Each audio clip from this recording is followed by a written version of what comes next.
ఇవాళ నేనైతే నా నిద్రని త్యాగం చేసి ఎర్లీ మార్నింగ్ 4కి అయితే లేచేసా. ఎందుకో తెలుసా, పక్క నుంచి నా ఫ్రెండ్ లేరా సన్ రైజ్ మిస్ అయిపోతామనగా అని లేసేసాను అసలు. ఎనీవే రెడీ అయ్యి బీచ్కి అయితే స్టార్ట్ అయిపోయాం. అలా దారిలో రిమైనింగ్ వాళ్ళని పిక్ చేసేసుకొని బీచ్కి రీచ్ అయిపోయాం. మోస్ట్లీ 1 అవర్ పైన వెయిట్ చేసాం మేము. Finally sunrise entry. అసలు చూడాలి, golden colour sky and sunlight, full peaceful vibes. అసలు లైఫ్లో ఫస్ట్ టైం అనిపించింది ఇంత ఎర్లీగా లేవడం సమ్టైమ్స్ వర్త్ అని.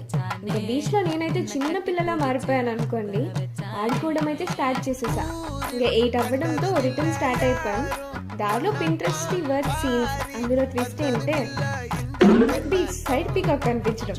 దెన్ అలా చూస్తూ చాయ్ షాప్ దగ్గర ఆపామా, మళ్ళీ చాయ్ తాగేసి కాన్సెప్ట్స్ చెప్పుకొని రిటర్న్ స్టార్ట్ అయ్యేటప్పుడు తీసి పెట్టాం. మళ్ళీ రిటర్న్ తీసేసి బైక్ అయితే స్టార్ట్ చేసాం. సన్ రైజ్ చూద్దాం అనుకున్నాం కానీ దారిలో కామెడీ షో అయితే ఎక్స్పీరియన్స్ చేసేసాం.